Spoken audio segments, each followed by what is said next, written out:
Hello. Да, Филипп, привет. Так. Здравствуйте. О, всем привет-привет. Доброе утро. Доброе утро. Да, Hi, everyone. так. Ой, как приятно видеть знакомых людей.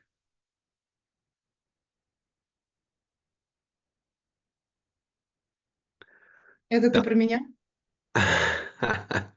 Слушай, да, ну я про тебя, но есть здесь люди, которых я вижу сильно реже, чем тебя.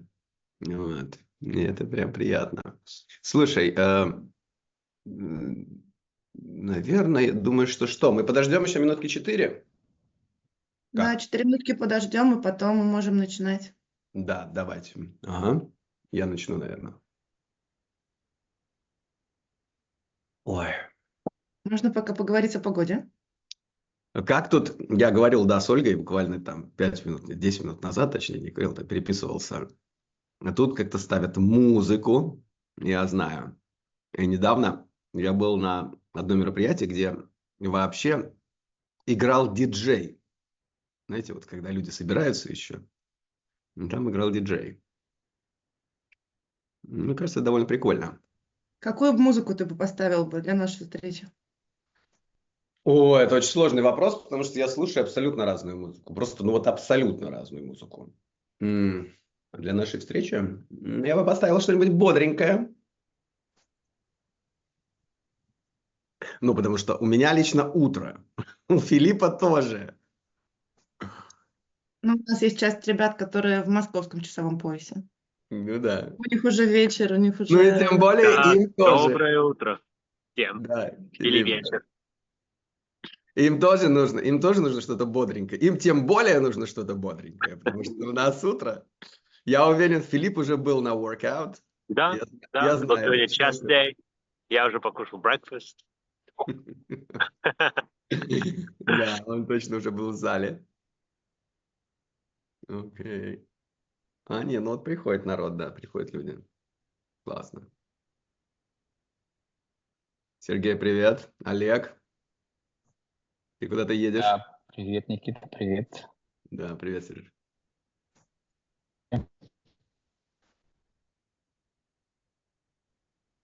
Олег, куда ты едешь? А, тебя не слышно. Да, я в дороге недалеко, тут километров 120. Вот. 120, понятно, недалеко. Это по американским или канадским меркам недалеко. Ну да, поэтому говорю, как бы по месту. Практически по месту. Окей, классно. Ну, ты в Канаде? Да. Окей. Олег, очень интересный мой друг. Я его всегда, у меня с Олегом всегда одно слово ассоциируется. Тяжеловес. Такое. Но это я больше про бизнес, про банковскую сферу, про что-то такое, да. Так. Ну что, минутка и начнем тогда.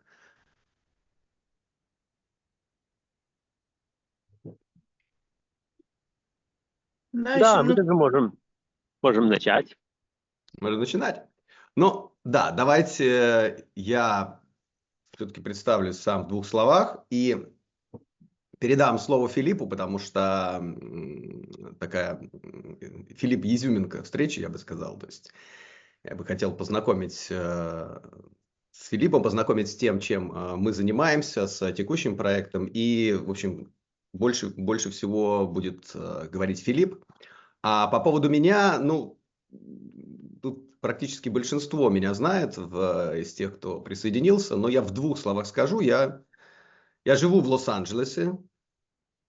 В 2 словах, у меня там, я женат, 3 детей, я математик по первому образованию. Originally я из Санкт-Петербурга. С 21 до 34 лет я очень сильно занимался бизнесом. А вот в 28 лет начал сперва инвестировать в венчур, то есть в стартапы, в компании на ранних стадиях.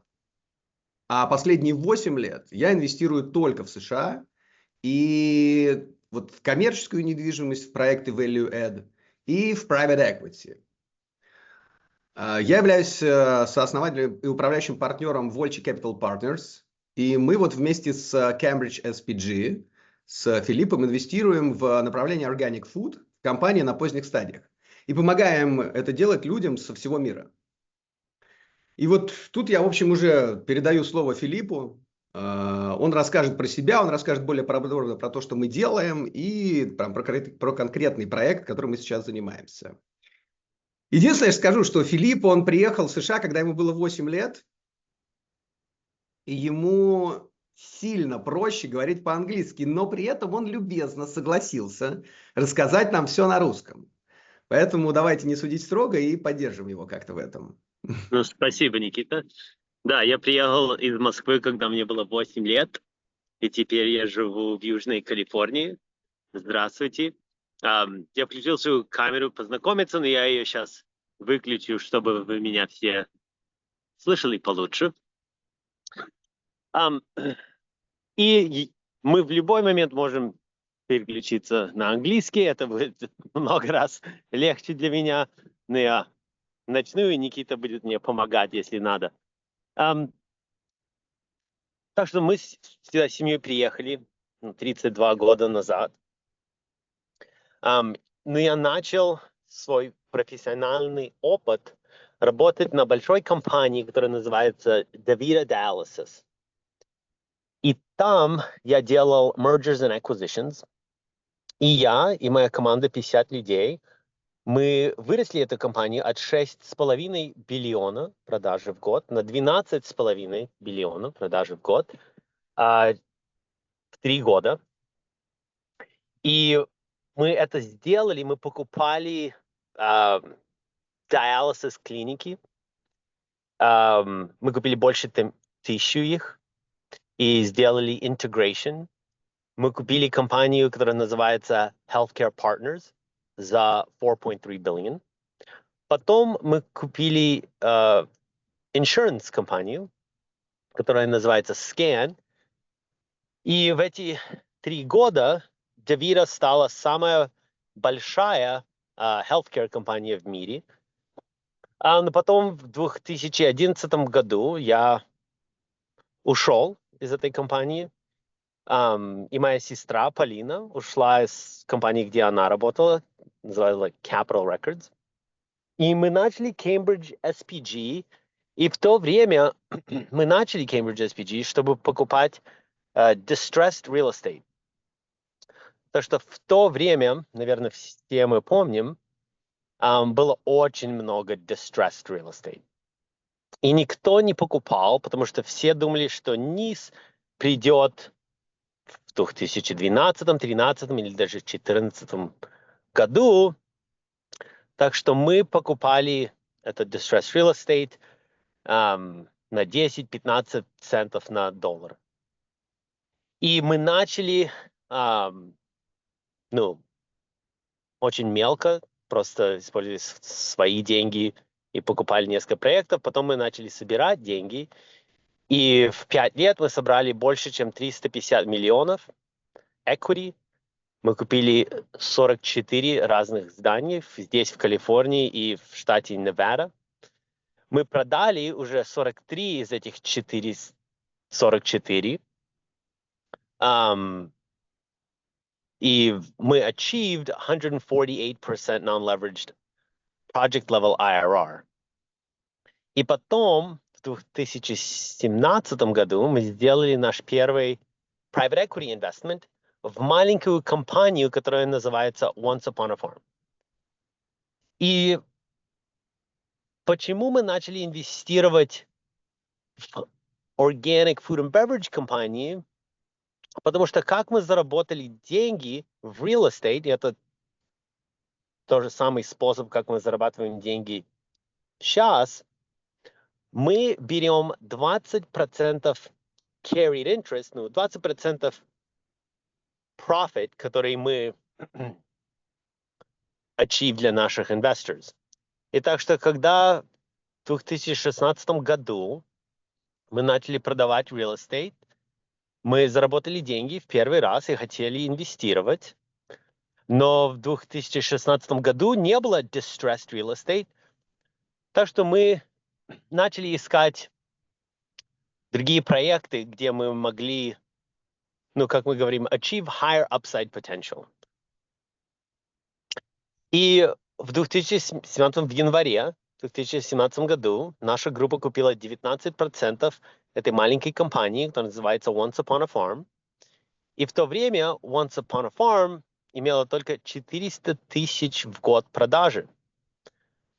Потом мы привлекли Jennifer Garner стать major investor и co-founder.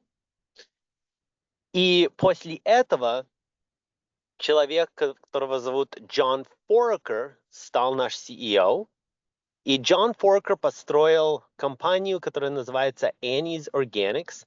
От 0 до 200 миллионов в год продажи. Он продал Annie's General Mills за 860 миллионов. И потом стал наш CEO в Once Upon a Farm.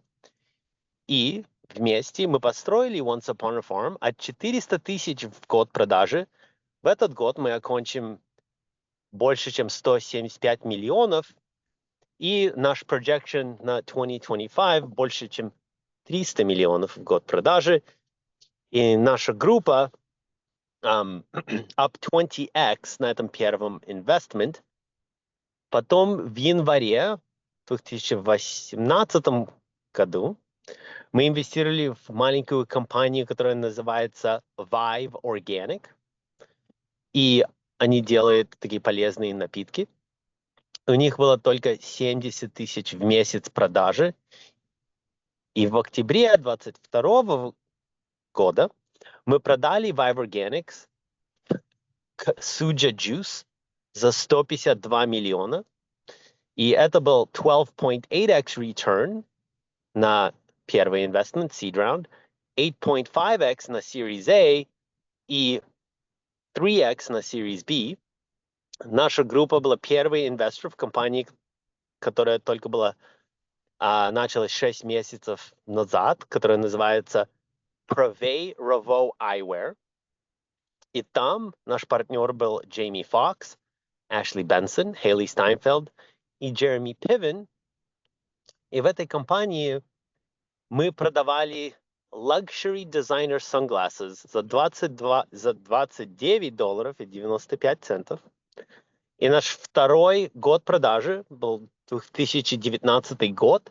Мы окончили этот год с 21 миллиона продажи. И потом в феврале 2020 года мы продали Pravey Ravo за 110 миллионов компании, которая называется Safilo. Так что мы много deals делали, но как summary, наша группа от января 2017 года до сейчас инвестировали больше, чем 250 миллионов в примерно 20 компаний. Наша группа инвестирует от 10 до 30 миллионов в компании, которые от 20 до 100 миллионов в продаже в год и не теряют деньги. И иногда мы инвестируем в компании, которые меньше, если у нас есть повод инвестировать. И вот почему наша группа сейчас инвестирует 15 миллионов в компании, которая называется Tosi. И, Никита, все люди, которые на этом звонке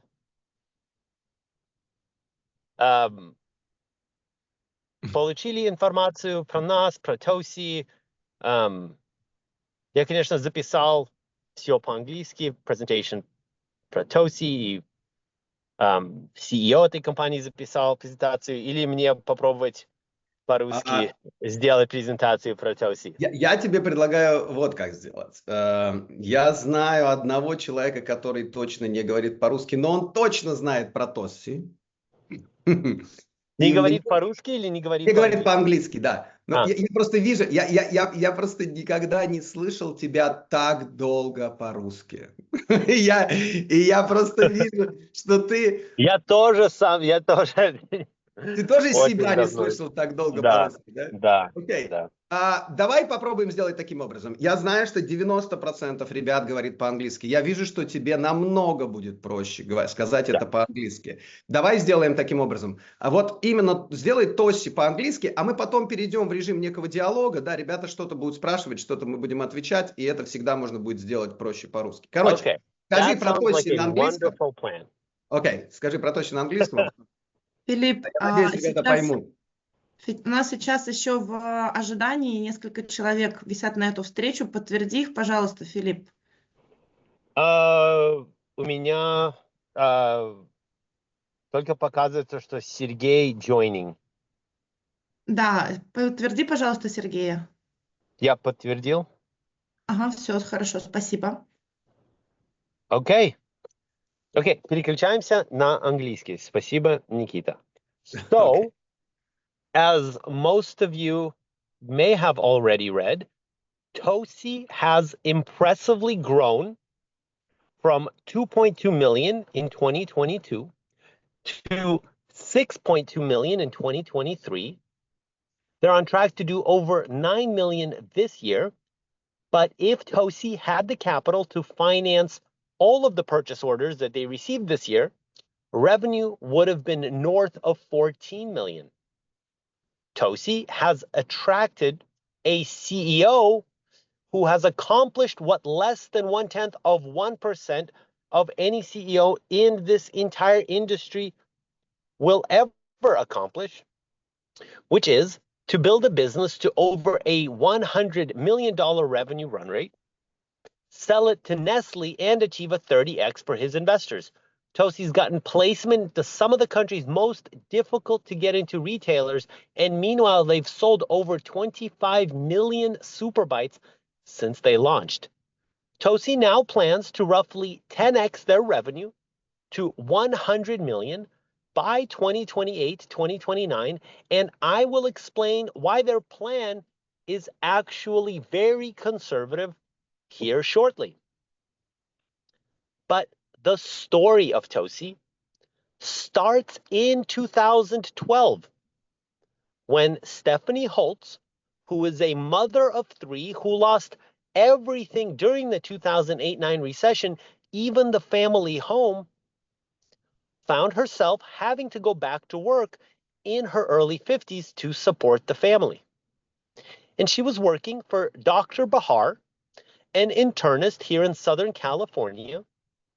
And an internist is a doctor who specializes in internal organs and the treatment of internal diseases.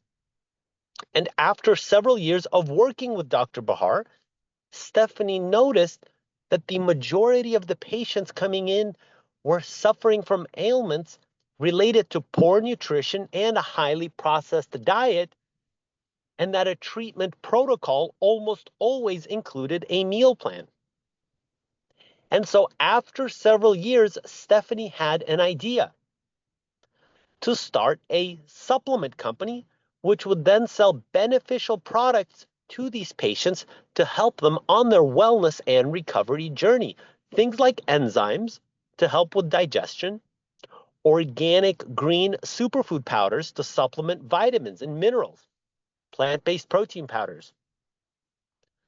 Well, after several years of selling supplements, Stephanie noticed that they were very successful in helping patients clean up their breakfast, their lunch, and their dinner, but they consistently made poor snacking choices. So Stephanie developed the Tosi Super Bites. And in their first year, they were 98% of sales. People absolutely loved them. So they got rid of the supplements. Dr. Bahar was the first investor with 75,000, and Tosi Snacks was born. Then, with no business experience or relationships, simply by word of mouth and the quality of the product, Stephanie was able to grow Tosi to $2.2 million of annual revenue. And that's because Stephanie was not alone in her observations while working for Dr. Bahar. According to the CDC, unhealthy diet contributes to approximately 678,000 deaths each year in the US due to nutrition and obesity-related diseases, such as heart disease, cancer, and type 2 diabetes. And in the last 30 years, obesity rates have doubled in adults, tripled in children, and quadrupled in adolescents. And today, 70% of Americans are overweight, and $173 billion is spent annually on healthcare related to obesity. In fact, the World Health Organization estimates that 80% of premature heart disease cases, strokes, and instances of type 2 diabetes, as well as 40% of cancers, could be avoided if unhealthy diets were eliminated. So it's a very big deal, and we are all starting to notice. In fact, in the last 10 years, the top 25 largest CPG conglomerates have lost over $30 billion of market share to better for you products. And the sales of organic products are up over 300% within that time frame. The snacking category is the largest food sector category with a $170 billion total addressable market. And Tosi is competing in the $16.2 billion subsegment, which includes bars, nuts, seeds, and trail mixes, which are rising in popularity because they're easy to consume, they're not processed, and are high in protein. Tosi delivers products that are organic, low in sugar, contain no artificial sweeteners, are not processed, and high in plant-based protein. And so while Stephanie was working for Dr. Bahar in 2014 in Seattle, Washington, a company called Noon Hydration was going through a very challenging time. Noon was at $8 million of annual revenue while losing $4 million per year for the second year in a row. The founder, who was also the CEO, was abusing the employees. And the investors of Noon were staring down the barrel of a 100% loss on their investment. So they started looking for a new CEO.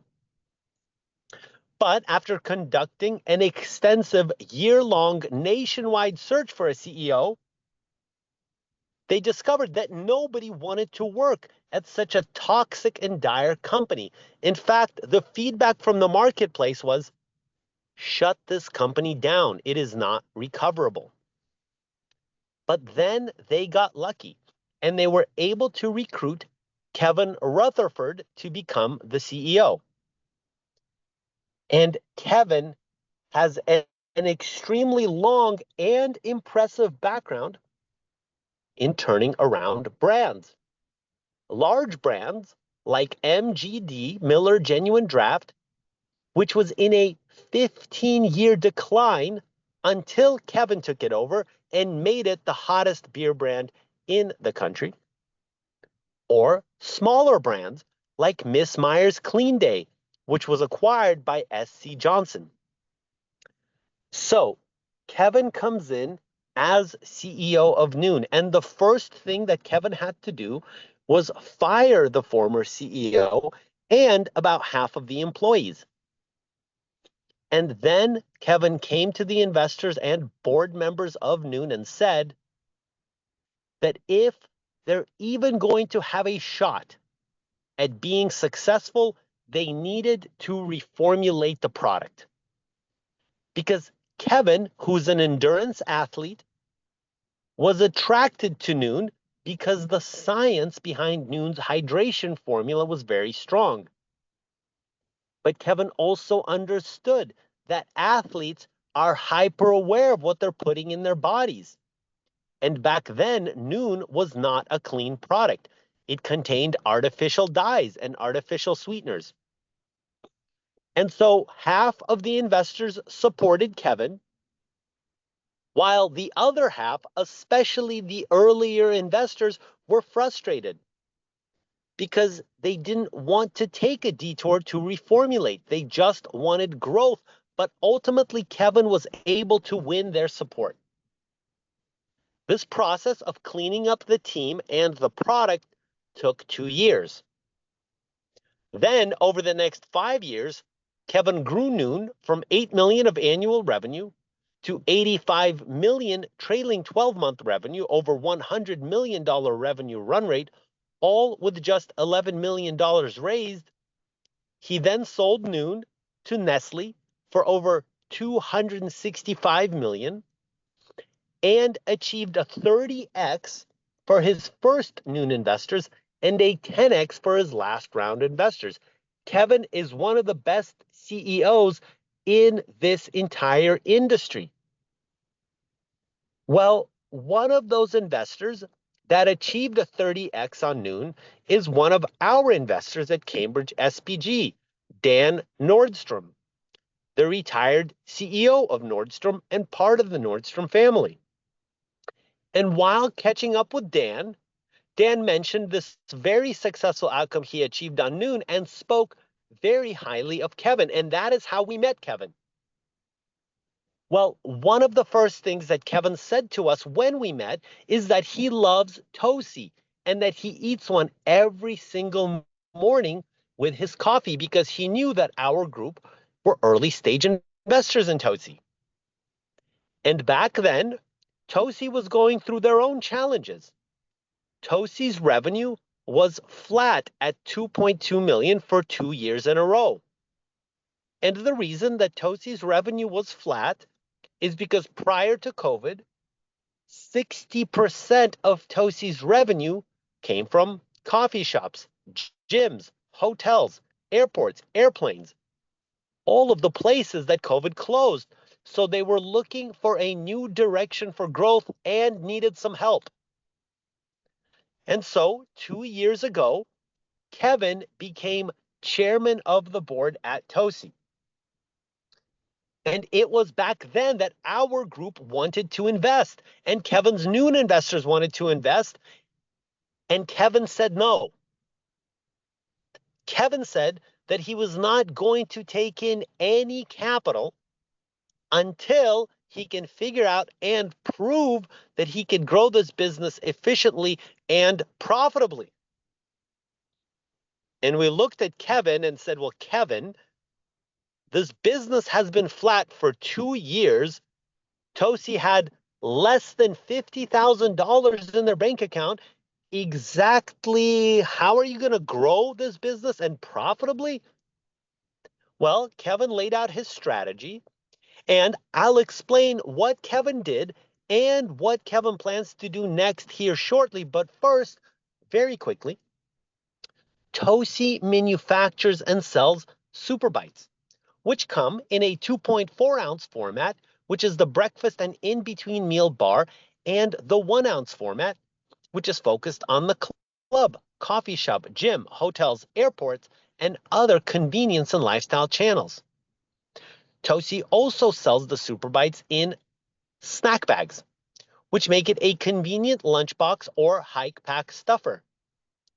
Tosi has a nut-free line called the Super Puffs, which are made from nutrient-dense ancient grains, such as organic quinoa and amaranth. Every Tosi product contains a highly efficacious dose of functional ingredients, such as organic nuts, chia seeds, flax seeds, sesame seeds, and very small amounts of organic cane and cassava syrup. the formulation is focused on satiety and nutrient density to nourish the human body. And unlike most bars on the market, which melt inside the wrapper the moment you take them outside on a hot day, Tosi doesn't melt or flatten in any environment. Tosi has obtained very difficult to get certifications, such as USDA Organic, Non-GMO Project Verified, Kosher certification. But even more importantly, the Women's Business Enterprise National Council certification, which has enabled Tosi to grow efficiently and rapidly, because most national retailers in the US, like Costco, Target, Walmart, Whole Foods, Sprouts, and others, oftentimes waive expensive slotting fees for businesses that have this certification, because unfortunately, there's just not too many of them. Tosi has developed a proprietary and difficult to replicate manufacturing process, which enables Tosi to achieve their signature level crunch. Tosi roasts and heats the seeds and nuts, and heats the small amounts of organic cane and cassava syrup, and combines all ingredients warm inside a tumbler, which evenly coats the ingredients. That is then put out onto a conveyor where it is stamped, perforated, and then rapidly cooled. And this process enables Tosi to achieve a 94 brick level crunch, which is the same level of crunch as a toffee, which is almost 100% sugar. This crunch level is very easy to achieve with a lot of sugar, but very difficult to achieve with small amounts of sugar. And all of Tosi's products contain under 6 grams of sugar. And so Kevin started his growth plan with Costco. And the reason that Kevin started with Costco is because Costco pays in 15 to 21 days. So their working capital requirement isn't long.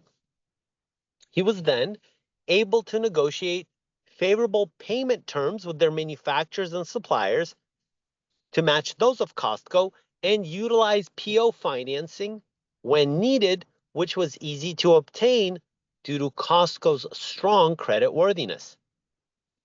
Tosi is achieving over 45% margin on their Costco business, and Costco enabled economies of scale across ingredients, packaging, and manufacturing costs, which then further helped improve the profitability of Tosi's other channels, their natural and conventional grocery stores, coffee shops, gyms, Tosi.com, Amazon. But Costco did something else for Tosi. It became a place of discovery, because every time that Tosi would launch a new city or geography with Costco, they would then start seeing a massive influx of new customer orders on Tosi.com and Amazon from those regions. Currently, Tosi is for sale in 120 Costco clubs on a 6-week rotation basis, meaning it's only sold there 6 weeks out of the year, not all 52. But Costco wants to expand Tosi into all 600 clubs and make it a permanent item, meaning it'll be sold all 52 weeks per year. And the reason that Costco wants to expand Tosi is because Tosi's performance at Costco is over 57% higher than Costco's benchmark for this category, and because Tosi has the women-owned business certification. And Costco wants to support businesses that are both performing well and have this certification. And if we look at Tosi's current performance at Costco, and Tosi sells $1,557 per SKU, per club, per week, and $607 of that is gross profit. And if we assume that this performance doesn't change, even though our experience from other brands tells us it'll probably double over the next 2 to 3 years. But if it doesn't, if it just stays where it is today, then in all 600 clubs as a permanent item selling 52 weeks per year, each SKU would produce over 49 million of annual revenue and almost 19 million of gross profit. Tosi is working on getting 2 SKUs in as permanent items into Costco while developing a kids line, which could be the third.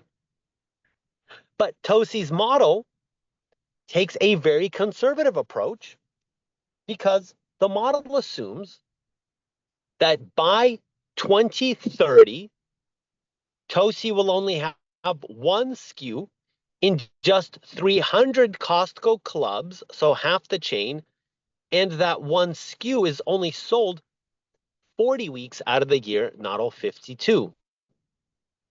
In fact, there's general conservatism all throughout the model because the model assumes that Tosi will grow from their current distribution of about 2,000 stores to just 13,300 stores by 2030.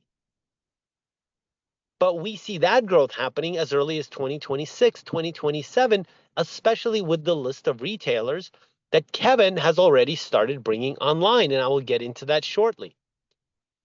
But even at 13,300 stores, which represents about $140 million of annual revenue, that represents less than 3% of the total stores that Tosi can be sold in the US, because Tosi can be sold in over 434,000 stores in the United States, and that excludes Canada. And that is one of the things we love most about Tosi, is we can sell it anywhere, in coffee shops, gyms, natural and conventional grocery stores, online retailers, hospitals, universities, airports, airplanes. Tosi can be shipped anywhere in the world without refrigeration because Tosi has a 1-year non-refrigerated shelf life. So going back to my first statement, where if Tosi had the capital to finance all of the purchase orders that they received this year, their revenue would have been north of 14 million. And that's because in the beginning of this year, Tosi is sold in about half of the Whole Foods stores in the country. Whole Foods has been wanting to add additional SKUs and expand nationwide. But prior to this financing, Tosi did not have the capital to build the inventory to support that expansion. So they had to say no. Now they're saying yes. Sprouts, which is a 400 store chain nationwide, has been wanting to bring in Tosi.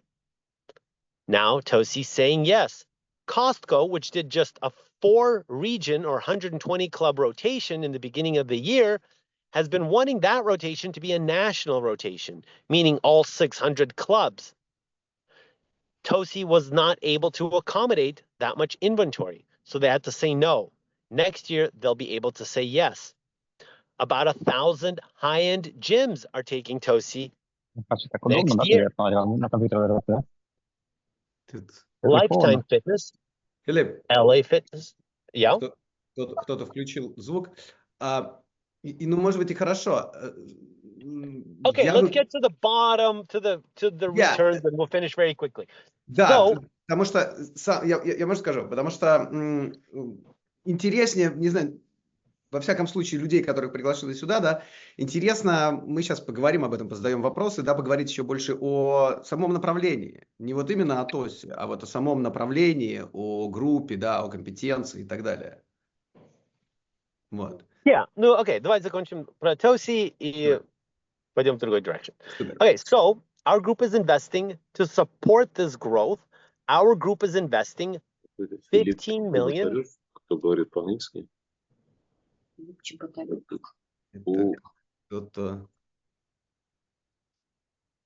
15 million in this Series B preferred growth equity round, which is going to be the last round of financing for Tosi before their exit.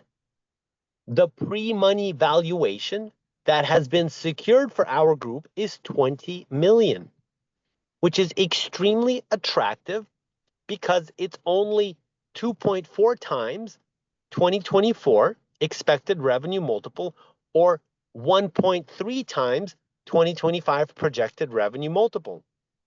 And when we look at about 24 comps, which are provided in the materials, the average multiple paid and exit is 4.9 times revenue multiple. So we're getting a very good deal. Tosi's goal is to get to 100 million. And if we assume a 4 times revenue multiple at exit, which is almost an entire multiple below comps, then our group will achieve a 9.34x equity multiple on this deal. If Tosi stumbles and only achieves half of their plan and grows to just 50 million, our group would still achieve a 4.7x equity multiple on the deal. But what Kevin Rutherford and the Tosi team are striving for is to exceed $170 million of annual revenue, which would imply that our group could achieve as high as a 16.45x equity multiple on this deal. The downside protection of this round is also very thoughtful and strong because this Series B preferred round carries a 1x liquidation preference, which means that the only way that our group could lose money on this transaction is if Tosi sells for less than $15 million after investing $15 million for growth, a scenario which we believe is highly unlikely. For those who are in the US, this is very important. The Series B stock carries a Section 1202 designation, which means that this is qualified small business stock, QSBS, which means that it qualifies for a federal tax exemption up to a 10x in gain as long as the stock is held for a minimum of 5 years, which is why this is a 5-year deal.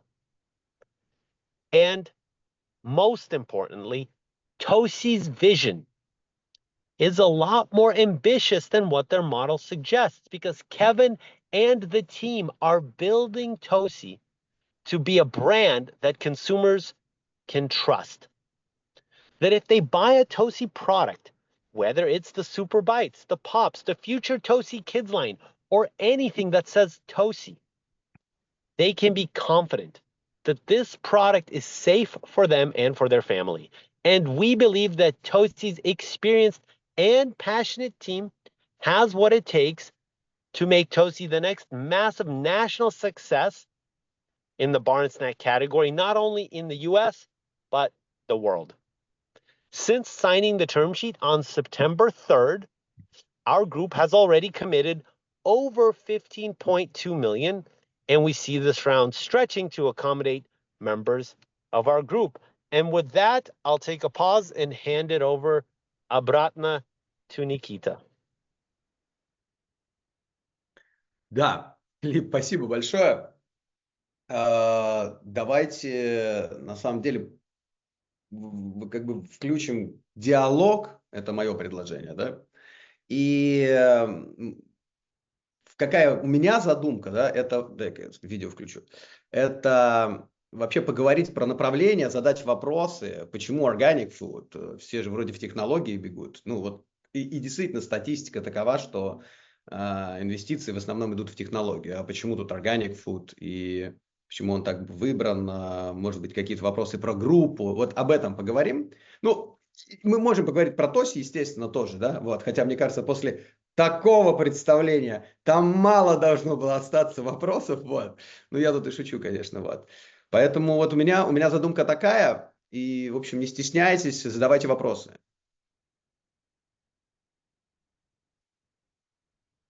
Так. Все отходят от питча.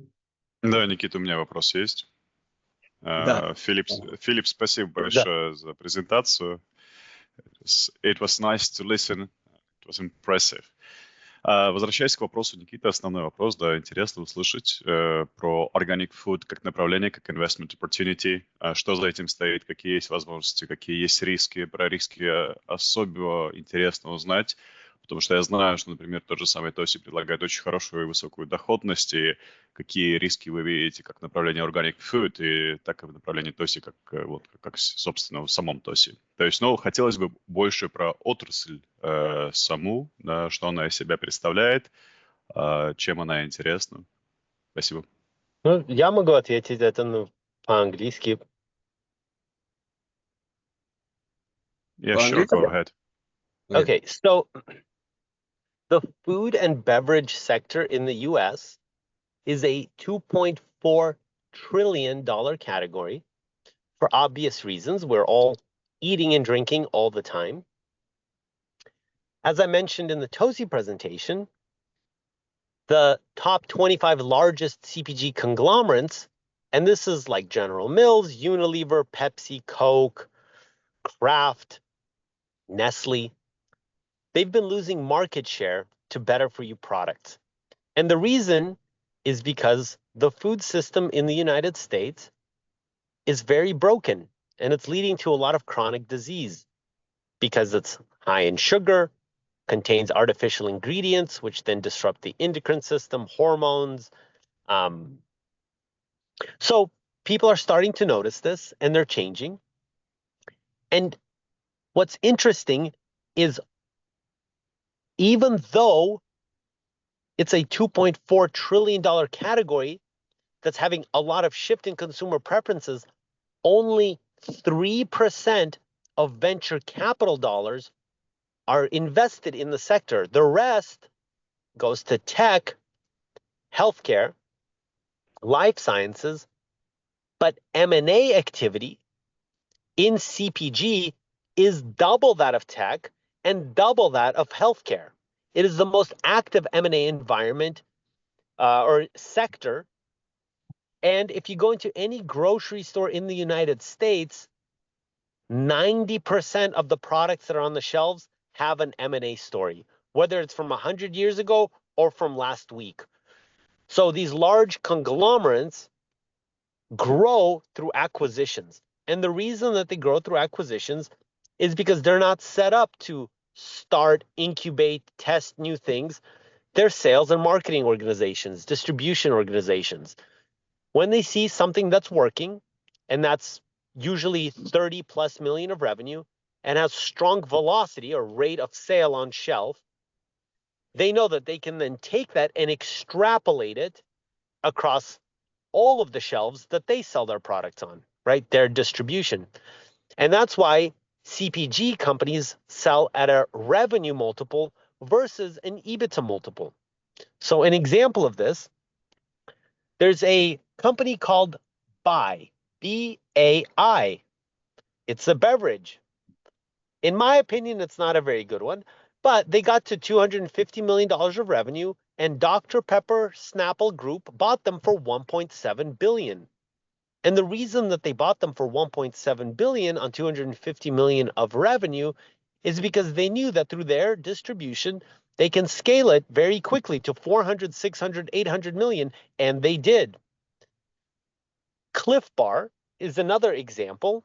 So one of our Tosi investors is Kevin Cleary, who was the CEO of Cliff Bar, and he grew Cliff Bar from 80 million of annual revenue to 1 billion of annual revenue. And then Cliff Bar was acquired by Mondelez for 2.9 billion on about 1 billion of sales. Kind Bar was acquired for 5 billion by Mars. One of our other investors in the deal is Bo Wrigley. Wrigley sold Wrigley to Mars for 28 billion in an all-cash deal in 2008. We have two people in the deal who have sold their companies to Nestle. Brian Sweetie, who sold Sweet Earth Foods to Nestle, and Ann Azer, who's the sister of the founder of Orgain, which they built and sold to Nestle. So there's abundant exit opportunities in CPG. There's several dozen large CPG conglomerates and about 2,000 private equity firms which acquire in the space. Now, getting to the risks, because I think that's very important. Less than 3% of any food or beverage startup will ever make it to 10 million of annual revenue. Less than 1% will ever make it to 20 million of annual revenue. And less than 0.5% will ever make it to 100 million. So as you can imagine, there's thousands of food and beverage startups every single year. And there's thousands that never make it every single year. Because even if the product is unique, novel, might be interesting, the brand might work, the barriers of entry into scaling in the US are very high. Because in order to get into a Whole Foods or a Sprouts or a Target or a Costco, one has to understand how these retailers operate, right? How they make money, how to present the brand, then get acceptance, then make sure that it's working on the shelf. Meanwhile, managing, right, working capital, inventory, manufacturing, supply chain, it is not easy. And so management is really the key. The reason that we were so successful at Once Upon a Farm, it's not because Jennifer Garner, it's not because it's fresh baby food, it's because John Foraker is our CEO. The reason we've been able to grow one of our other brands, the Coconut Colt, from a $2 million revenue business to a $25 million revenue business that has over $6 million of orders coming in every month is because our CEO there is Ari Raz. He was one of the founders of Once Upon a Farm. And the reason we're so confident in Tosi is because our CEO, Kevin Rutherford, not only has been extremely successful in all of his other prior companies, and because he was so successful at Noon, but because he's been at Tosi for 2 years. And in that 2 years, without raising capital, he's been able to grow it from 2 million to almost 10 million, and it would have been more. So he's already proven that he can accomplish what he plans to accomplish at Tosi. Is that a helpful overview? Yes, it is. Thanks.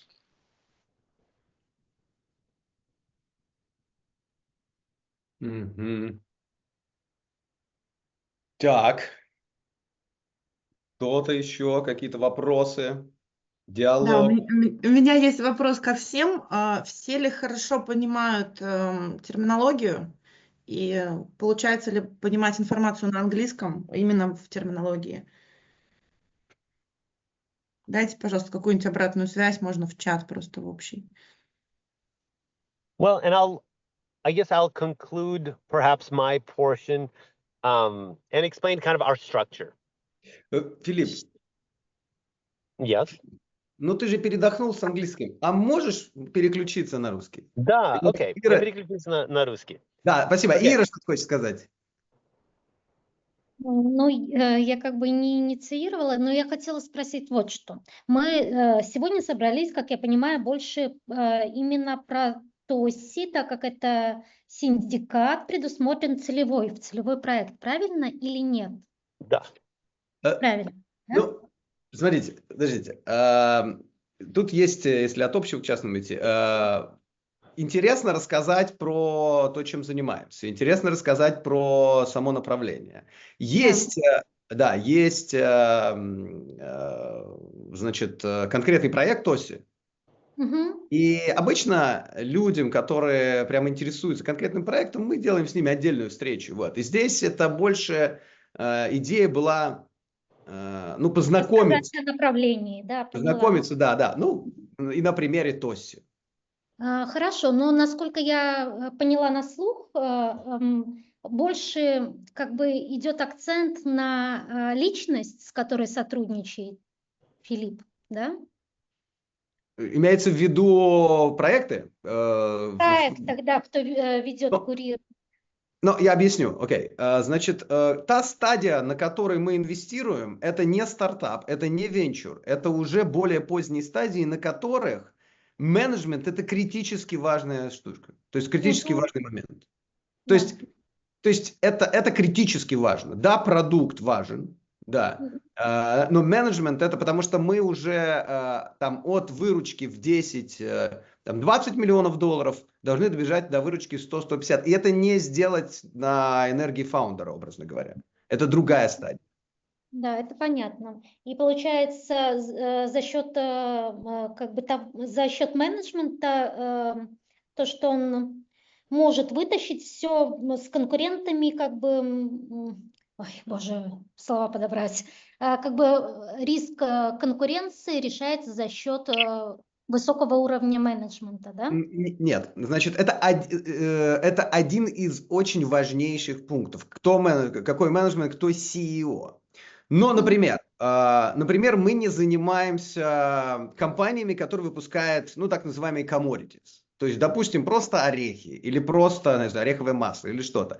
Это всегда должны быть компании, у которых очень сильный продукт, и он имеет определенные барьеры для входа. У нас есть компании, у которых есть ноу-хау технологические. И там, не знаю, Salty, вот из последних компаний, Salty, Fourth and Heart, это компании, у которых есть технологические процессы, как сказать, сейчас я объясню. Ну, можно сказать, технологии. proprietary, difficult to replicate, sometimes patented, sometimes trade secret, but not something that's easy for others to do at scale. Мгм. Да, это обязательно. Not commodity. Да. Окей. А То есть не приоритет- делается ставка только на CEO, конечно. Мгм. Понятно. Но CEO, то есть если нету CEO, который способен, он понимает, как довести компанию до 100, до 150, он способен это сделать, у него есть на это четкий план, то нас просто там нету. То есть это необходимое условие, но недостаточное. Мгм. Ясно. Да. Поняла, хорошо, дальше. Да, и Ирина Ефремова еще что-то хотела, она прям включалась, да, пару раз. Вот. Две Ирины. Всем привет, Филипп, Никита, ребята, всем привет. Привет. Филипп, я хотела, поблагодарить тебя, ты очень хорошо так на английском рассказал, очень чисто, очень понятно. Вот, приятная такая прям презентация. Я знаю продукт, кстати, Тоси давно, и я покупала его в Nectar Bar. Да, мы продаем в Nectar, да. Да, это очень классный продукт, я его даже знала раньше, чем мы познакомились с Никитой. Мне он очень нравится, я детям себе покупаю. Да. Вот. Хотела спросить, какие пороги входа в инвестирование в Тоси продукт, в органик, фуд, старт, какой? Я не понял вас. You were breaking Алло. up a little bit. Какой порог входа в наши проекты? Какой порог входа, да. Как minimum investment? Да. Ну, у нас как бы investments so far, они range от 100 тысяч до 3 миллиона, и все цифры как бы в середине. Но мы можем делать как бы exception. Мы все время пробуем иметь меньше, чем 40 investors в наших дел. Но потому что у нас было несколько очень больших investors в этот дел, мы как бы можем унизить минимум. И это хорошее место переключиться на что мы делаем и как мы делаем, чтобы все это было понятно, и почему мы делаем звонок с 19 людьми, чтобы это все make sense. Ну, так что, как бы, наша структура, мы делаем примерно 2, иногда 3 deals в год. Когда мы находим deals, и для нас это очень сложно найти хороший deal, потому что, то, что мы ищем, просто очень редкое.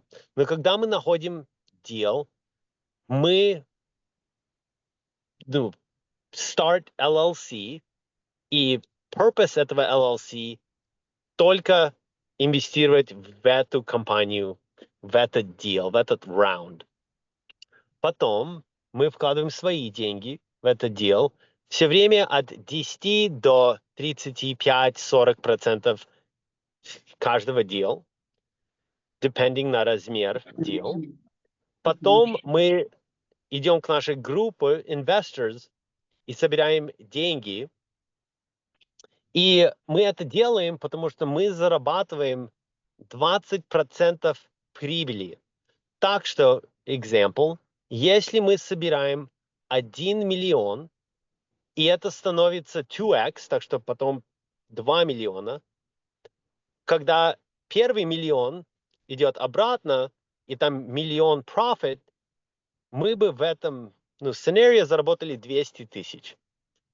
Если мы соберем 10 миллионов, и это станет 20 миллионов, так что 10 миллионов profit, мы заработаем 2 миллиона. Если мы соберем 10 миллионов, и это станет 10x, будет 90 миллионов profit, мы заработаем 18 миллионов. Так что мы все время ищем the best deal, который может заработать the most amount of money, и собрать the most amount of money для этого deal. Если это как бы помогает всем понимать наш бизнес-модель. Спасибо, понятно. А скажи, пожалуйста, инвесторы должны быть аккредитованные? Да, они должны. Но я думаю, что потому что accredited investor definition hasn't been updated for so many years with inflation. I think everybody is an accredited investor at this point. Да, и если мы говорим про инвесторов не резидентов США, то по большому счету это подписывается бумага о том, что они аккредитованные инвесторы, и они... You self-certify that you're... Да. We don't check if, we don't look into your net worth or your bank accounts, or you just, using the subscription documents, by signing those, you're saying that you're accredited.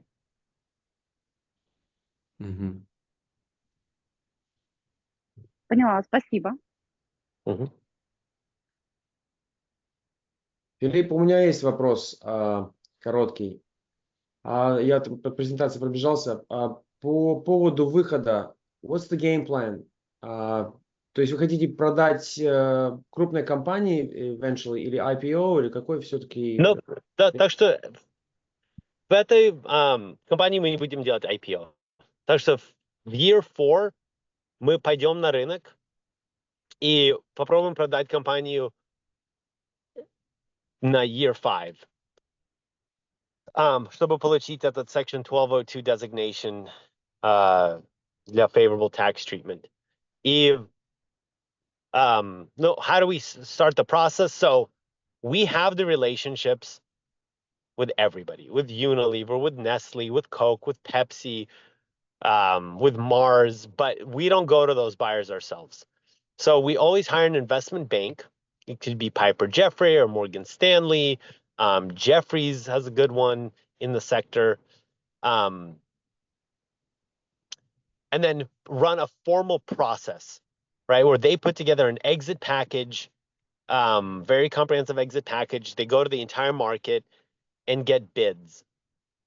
And the reason that we do it this way is the same reason that you probably would never list your own house for sale and do your own open houses and showings, right? You would hire a real estate agent to do that because you just get a better outcome.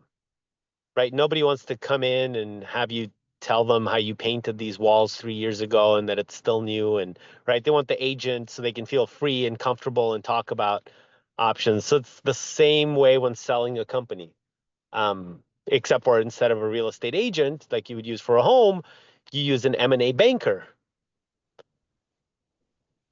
Yeah, so no IPO. This will be a strategic sale. Спасибо, понял. И большинство компаний, которые находятся в портфеле, это M&A. Да? Ну, это strategic sale, наверное, все-таки, да, правильно сказать. То есть продажа. Да, большинство, да. Редкие моменты есть, где IPO — это геймплан, но в Tosi это не геймплан. Мгм. Ну и компании, которые перечислял Филипп, да, они не растят компании, они их покупают. Ну, вот на определенной стадии, я имею в виду. Потом они, конечно, их включают в свой портфель, но это компании, которые должны стоить уже хотя бы сотни миллионов долларов.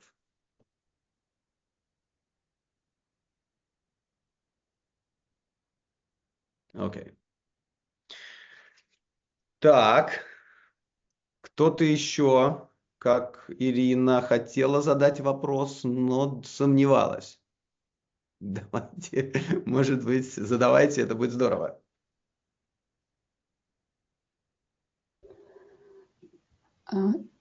Hi, Philippe. Hello. For the great presentation. My name is Oksana, and I would like to ask you a question.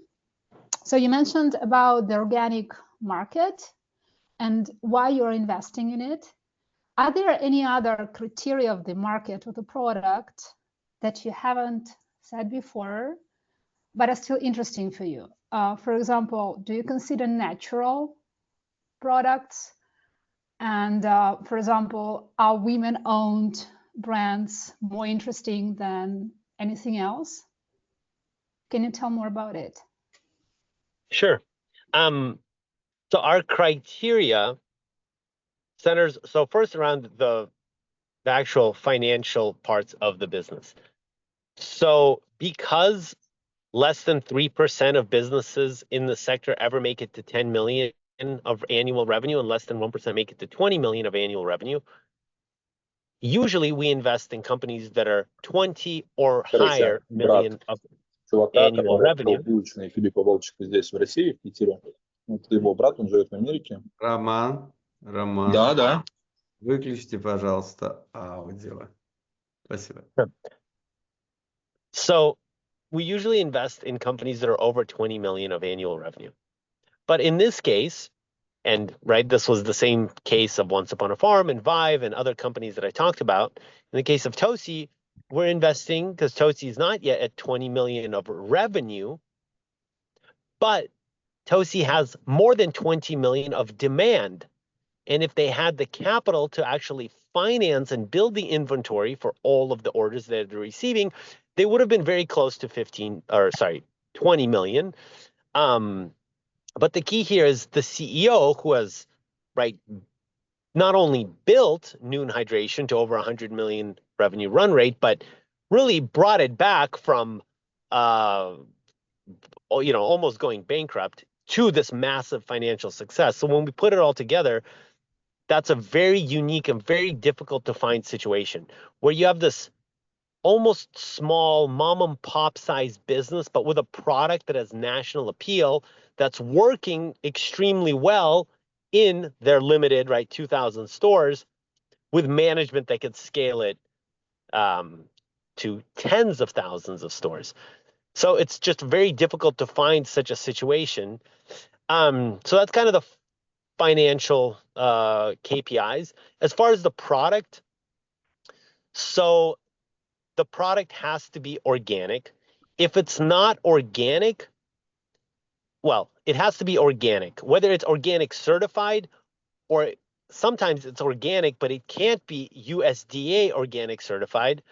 But as long as it's still organic and we can verify that, that's interesting. Non-organic is very difficult for several reasons. So if the product is not organic, even if it's non-GMO, it's very likely that pesticides and herbicides are used on that produce or, right, whatever makes up that product.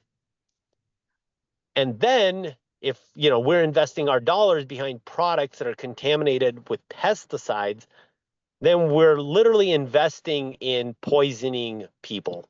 And that's not something that we want to do. If it has artificial dyes, if it has artificial sweeteners or any artificial ingredients, endocrine system disruptors, we cannot invest in that deal regardless of how good the deal may seem. Just that's a personal guardrail. And, you know, there's many ways to make money, right? You can make money in selling weapons and producing dirty energy and candy bars, but we'll leave that for someone else. That's just not what we want to do with our time or money. And then in the question of women-owned businesses or men-owned businesses, we don't have a particular, that's not a criteria of ours. We can invest in businesses that are run by men, by women. Most great businesses are run by both men and women together. In the case of Tosi, the fact that they have the women-owned business certification has also helped them tremendously, right? Because there's not a lot of businesses, as I mentioned, that have this certification.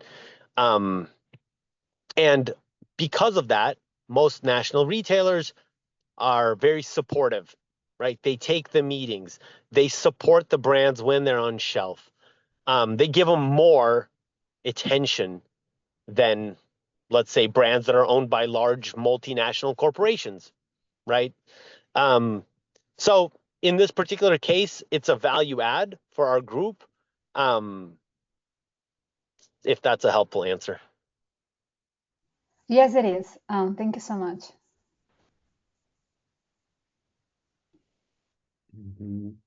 Классно. Классно то, что есть вопросы, потому что они как бы, ну, глубже раскрывают тему, и это вообще такая главная задача этой встречи. Вот. У меня есть вопрос, Никита. Во всех ли проектах предусмотрено как бы success fee? То есть при успехе. Да, тут как раз говоря success fee, мы говорим об этом как о чем-то именно очень хорошем для инвестора. То есть мы подразумеваем, что нету никаких entrance fee, что часто бывает вот в такого рода инвестициях, и мы не берем это. И нету никаких management fee. То есть у вас предусмотрено везде всегда только success fee. Да. Да, это очень здорово, потому что мы как бы совсем сидим в одной лодке. Хорошо, тогда такой вопрос. То есть я смотрю success fee 20%, а если получится так, что меньше будет, чем 10x, предусмотрен ли пересмотр комиссии или нет? Предусматривается или нет? Ну, так что, ответ no. Так что, если $1 profit, мы получаем 20 центов profit как фи. Если 100 миллионов profit, мы получаем 20 миллионов фи. Нету никакой... И есть группы, которые делают всякие creative structures, как это 20%, если это 2x, если это больше, чем 3x, мы share 50-50, и миллион, это называется waterfall. Мы все время просто имели очень simple structure. Просто 20% of the profit. Понятно. Ну, я скажу так, что я сам же инвестирую в эти проекты, и когда я говорю с инвесторами, я считаю, что нужно... А вот, кстати, как Филипп, по-моему, вчера мы с тобой с кем-то общались, говорит, что вот если ты хочешь инвестировать, например, $1 миллион, то нужно инвестировать там, по 200 тысяч в 5 компаний, а не $1 миллион в одну. И в этом случае там, где-то это будет 15x, где-то это будет там 5x пускай, да, но это выровняется в среднем. Yeah, that's a good point, because we don't really, right, what's more important for us than raising money for any given deal is to build the relationships that then grow our group, that then enabled us to do larger deals and respond more quickly to exciting opportunities. So we always know, before we even start, we know we will raise the money because we have the network, we have the group.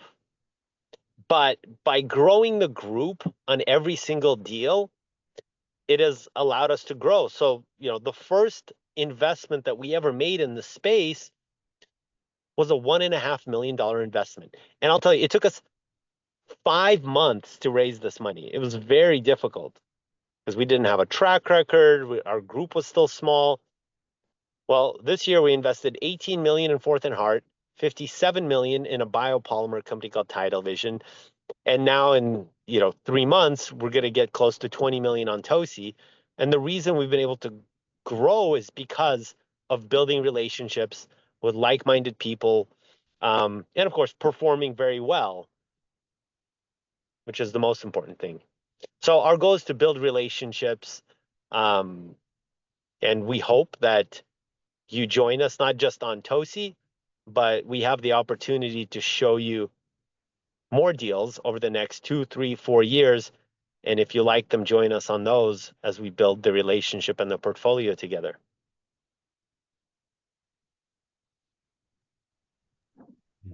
I have a quick question for Philip, if it's a good time.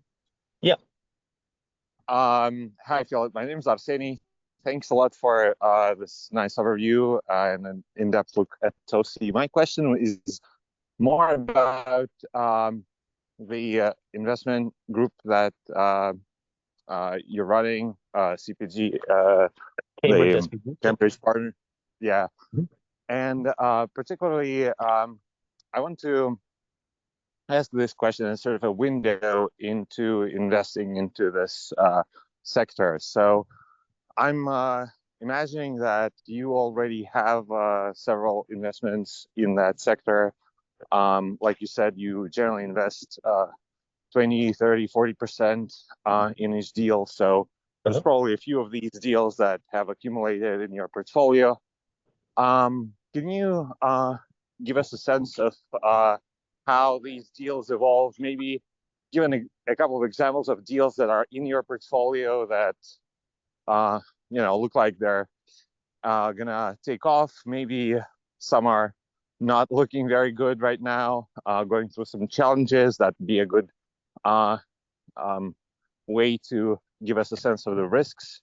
And maybe you could give us an example or two of deals that you looked at but decided they're not sort of meeting the bar for investing, sort of as a way to give an overview of that industry. Thanks. Yeah, well, I'll start with the last question first. So I would say the majority of the deals that come across our desk just don't work, whether it's because they're too early or they don't meet, right? They're not unique enough. They're subject to private label competition, right? There's just, right? It has to be very special. Because we only do 2 to 3 deals per year, we're very thoughtful on what we spend our time on.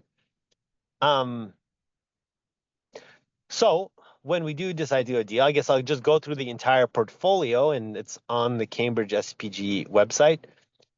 So Once Upon a Farm, and some of this will be overlap from the beginning, but I'll go through. So Once Upon a Farm, we invested in January of 2017 when they were at 400,000 of annual revenue. We've since grown that business. This year we'll do over 175 million. We're projecting 300 million of revenue next year. We're up already 20x on that initial investment. That brand is planning to exit next year, sometime between Q2 and Q4. We think the valuation is going to be somewhere between 1.5 and 2 billion. So overall, I think that's going to be like a 40x on the first investment. And I will say, as big and as successful as Once Upon a Farm has been, Once Upon a Farm is fresh baby food. It'll always be sold in approximately 20,000 stores in the US that have refrigeration. Tosi, on the other hand, can be sold in all of those same stores, and 100,000 coffee shops that are in this country, 100,000 gyms, 250,000 convenience store, gas stations, C-stores, liquor stores, airports, airplanes, hospitals, universities. So we actually see Tosi as a much bigger opportunity. Then Fourth and Heart, which is the #1 ghee butter brand in the country. We first invested in Fourth and Heart when they were at 6 million of revenue. This year, they're on track to do almost 30 million, and they just launched a very innovative product. So ghee, which is a lactose-free butter, is a $60 billion global category, but all the ghee in the world is sold in jars. And the reason is because ghee can't hold a butter stick format. So Fourth and Heart developed a proprietary process which creates something called beta prime crystallization, which actually modifies the lipid molecules within the ghee butter to create the same structure as a butter stick. Then we have an investment in FitAid, which is the #1 natural sports recovery beverage in the country. They're planning to exit next year. It's about a $40 million revenue business. Ancient Nutrition, which is getting close to $500 million of annual revenue. It's the second largest nutrition supplement brand in the country.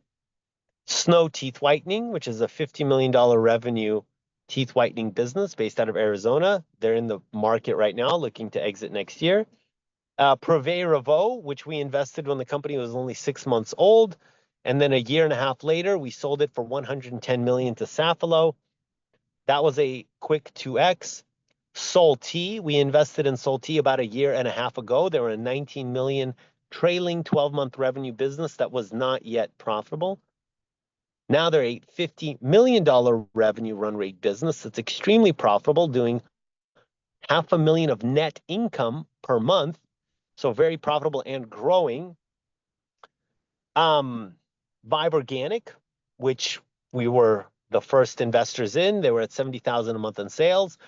Then in October of 2022, we sold Vibe to Suja Juice for 152 million, achieved a 12.8x return on that seed round, an 8.5 on the Series A, and almost a 3x on the Series B. We're investors in a company called the Coconut Cult, which we invested about 2 years ago. Their revenue was 2.7 million trailing. Now their revenue run rate is over 25 million, but demand is over 72 million.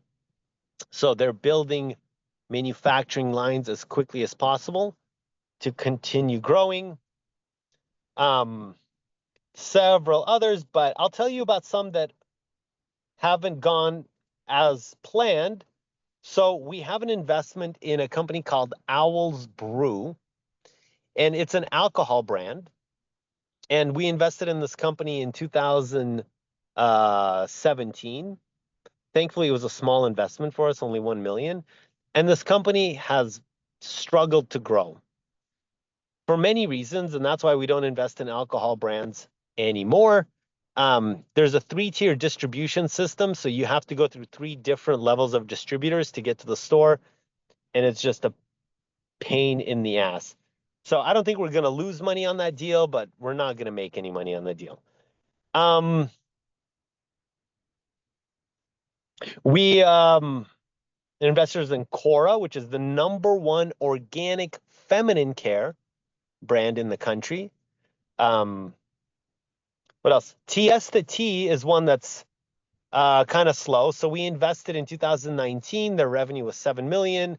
This year, their revenue is 14 million. So very slow growth.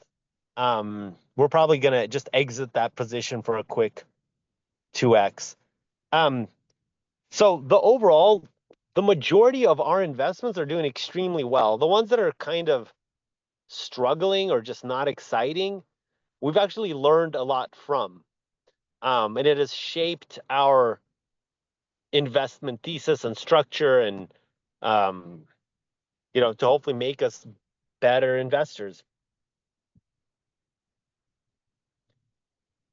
But I would say, over the last 2 years, Like every deal has been strong. Like, you have like musicians that have like a one-hit wonder, right? They write one song, everybody knows that one song, but that's the only song that everybody knows. And then there's musicians that have like a greatest hits album, where there's like 8 songs on this greatest hits album, and you know every song, but then they have 100 other songs that you've never heard. And then there's the Beatles, where every single song is a hit. Like our goal is to be the Beatles, right? We're not investing, we're not allocating capital across dozens of transactions per year, hoping that one of them is going to be the next Google or Facebook or Tesla, and it's going to make up for the losses of everything else. That's not our structure, right? We're doing a very small volume of deals, and we prioritize quality versus quantity, if that's a helpful way to understand how we view our firm. Oh, thank you. That's very helpful. Do you guys invest 100% of your time and energy pretty much into that industry, or you also look at other industries? Okay. Yeah, no, Thanks. this is the only thing we do. Yep.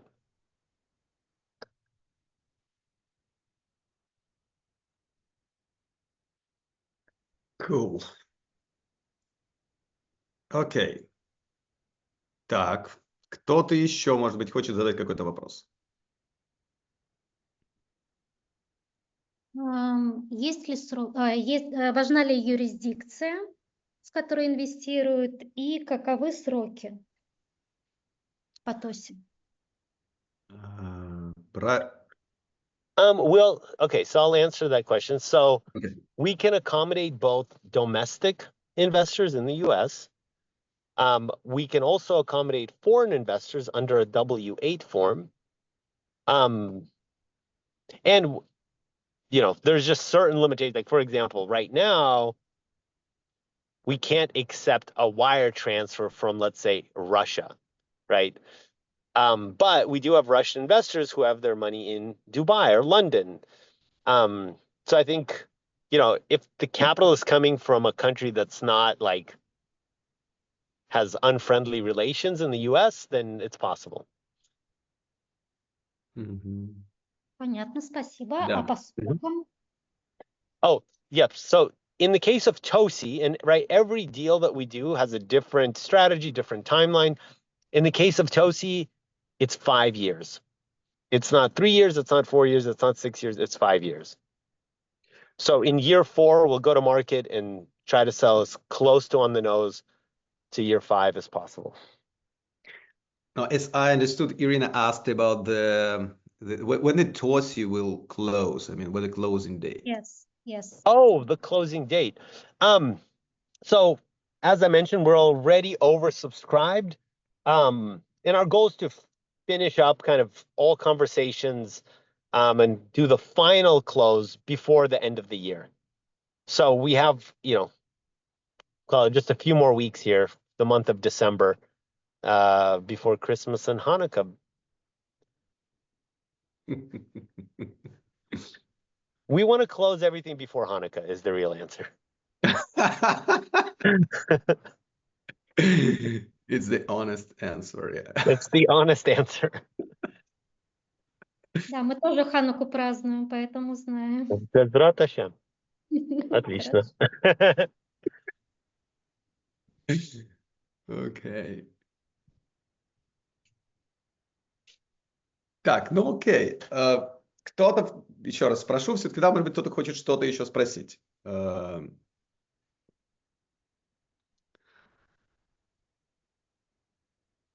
Ну, это вообще тогда прямо у нас сейчас 10:29. Это что-то такое тогда будет невероятное. Да, и очень-очень классное, что мы прямо закончим в 10:29, точнее в 10:30, потому что мы сейчас еще там скажем друг другу всем пока. Ну, да, пока. Ну что, мне кажется, это было здорово, потому что для меня лично было очень важно, чтобы ребята задавали вопросы. И мне, кстати, очень понравились вопросы. И они позволили копнуть поглубже, лучше узнать. Вот. Именно и про группу, я имею в виду, да, про направление. Вот. Поэтому очень здорово. Ну что, ребят, тогда я предлагаю на этом поставить троеточие. Да? И что? И побежать в жизнь? Да, ну, большое спасибо всем. And we will talk soon.